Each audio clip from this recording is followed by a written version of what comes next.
प्रधानमंत्री नरेंद्र मोदी ने बक्सर में तेजस्वी यादव पर निशाना साधते हुए कहा था कि चुनाव के बाद बिहार के शहजादे अपनी जमानत का काम देखेंगे। बिहार के शहजादे अब आराम से जमानत अमानत जमानत अमानत उसका काम देखेंगे। पीएम मोदी के इस बयान पर अब तेजस्वी यादव का भी रिएक्शन सामने आया है। इसी पर आज हम चर्चा करेंगे और हमारे साथ मौजूद है नियो मीडिया के editor in chief Neeraj Shrivastava ji. जिस तरह से प्रधानमंत्री मोदी ने यह बयान दिया, क्या उन्होंने स्वीकार कर लिया है कि वे जांच एजेंसियों को अपना खिलौना समझते हैं? देखिए, ये तो शुरू से लोगों को पता था, 10 साल से यही चल रहा है। ठीक है, आज उन्होंने कह लीजिए दुर्भाग्यवश या विपक्षी दल के भाग्यवश उन्होंने ये चीज़ एक्सेप्ट कर ली। बिहार की रैली में उन्होंने सीधी बात बोली है कि इलेक्शन खत्म हो जाने के बाद अगर वो पीएम बनेंगे तो तेजस्वी यादव को जेल में भेज देंगे। अब देखिए, दो बातें हैं। सबसे बड़ी बात क्या है कि पहले तो वो ये मान के चल रहे हैं कि वो पीएम बनेंगे। दूसरी चीज, वो किसी को धमकी दे रहे हैं, ये वर्ड नहीं बोलना चाहिए, किसी को एकदम ओपन धमकी दे रहे हैं, मैं तुम्हें जेल में डालूंगा। पहली बात, आज तक आप ये बोलते रहे कि हम कोई भी हमारे पास जितनी संस्थाएं सब अपने से चल रही, सेल्फ डिपेंडेंट हैं, उनका कोई इंटरफियरेंस नहीं है, वो अपने से डिसीजंस ले सकती हैं। जबकि आपके इस भाषण से ही, आपकी इस बात से समझ में आता है कि सेल्फ डिपेंडेंट वो नहीं है आज की डेट। दूसरी सबसे बड़ी चीज देखिए क्या है कि मोदी जी आज की डेट में अगर ये बात बोलते हैं बीइंग ए प्रधानमंत्री, तो इससे ये समझ में आता है कि वो कितने घबराए हुए हैं, या तेजस्वी यादव के बिहार में लोकप्रियता को देखकर वो कितने घबराए हुए हैं। तेजस्वी यादव जी के जो भीड़ आती है और जो मोदी जी जब भाषण देते हैं जो भीड़ आती है, दोनों में बहुत बड़ा अंतर दिखता है, बहुत बड़ा अंतर दिखता है।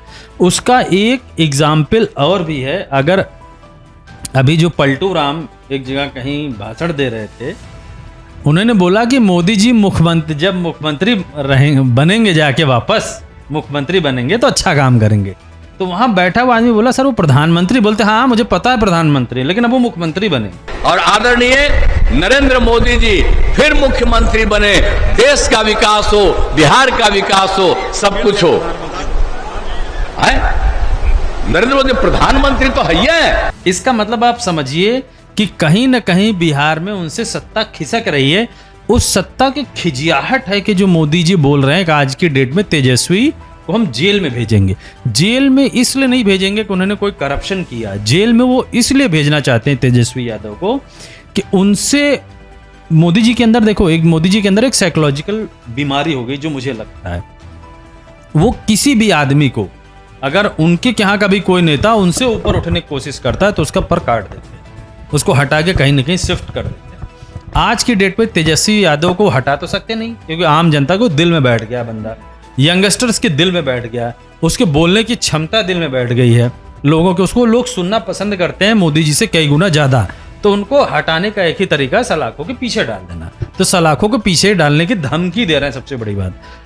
अब आप कहते हैं ना कि अपनी इज्जत अपने हाथों में, मोदी जी ने तो अपनी इज्जत खो दी, शब्दों का प्रयोग, शब्दों का चयन इतना गंदा करके। लेकिन तेजस्वी यादव ने भी तो ओपन चैलेंज उनको दे दिया कि मैं एक बिहारी हूं, मैं गुजराती से नहीं डरूंगा। अब आप सोचिए कि आज साथ में ये भी कहा कि लालू यादव का बेटा हूं, लालू यादव का बेटा हूं, 34 साल का मैं हूं, 74 साल का पीएम डर गया। हमसे डर गए क्या? और प्रधानमंत्री जी हार रहे तो इस तरह का बयान दे रहे हैं। आप बताओ, एक 34 साल के बिहारी नौजवान को डरा रहे हैं। बिहारी गुजराती से डरता नहीं है। मोदी जी, ये झारखंड और दिल्ली नहीं है, ये बिहार। एक बार हाथ लगा करके तो दिखाओ। बिहारी है, बिहारी किसी से डरता नहीं है। बिहारी, हमारे भगवान कृष्ण का जन्म भी जेल में हुआ है, डरा किसको रहे हैं? हम लोग क्यों डरेंगे? लेकिन आप सोचो, एक 75 साल के बुजुर्ग एक 34 साल के नौजवान को धमकी दे रहे हैं कि तुम हमको चुनाव हरा रहे हो तो हम तुमको जेल भेज देंगे। देखा जाए तो अगला आदमी आज की डेट में सीएम भी नहीं है, डिप्टी सीएम था, अगर वो आदमी आज की डेट में आपकी आंखों में आके डाल के बात कर रहा है तो इसका मतलब पीछे उसके कुछ बैकअप है। उसके लिए, उस आदमी के लिए बैकअप सिर्फ आम जनता है। ऐसा तो है नहीं कोई मशीनरी उसको साथ देगी, वो तो मोदी जी का साथ देगी।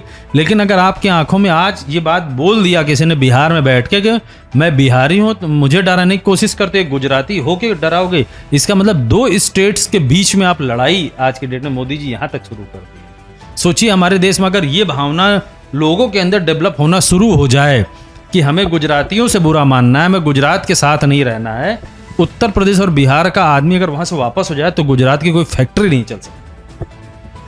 तो इस बात को सोचिए किस डायरेक्शन में मोदी जी अपने कंट्री को ले जाना चाहते हैं।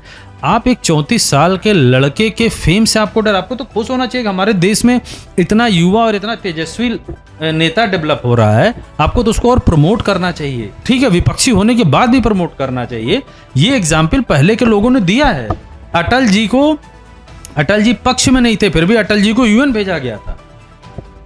तो ये आज की डेट में पुराने लोगों ने आपके सामने एग्जाम्पल रखा। मैं आपको बताऊं, एक बार मध्य प्रदेश में दिग्विजय सिंह की सरकार हुआ करती थी, तो विपक्षी दल बीजेपी के लोग कोई भाषण देके आए थे वहां पे, मुझे याद नहीं आ रहा वो कहाँ का उन लोगों ने भाषण दिया था। जब वो एमपी आए तो दिग्विजय सिंह ने वेलकम किया था ये बोलते हुए, विपक्षी हैं तो क्या है, लेकिन यहाँ बड़े बड़े नेता लोग आए हैं, उनका हमें स्वागत करना बहुत जरूरी है।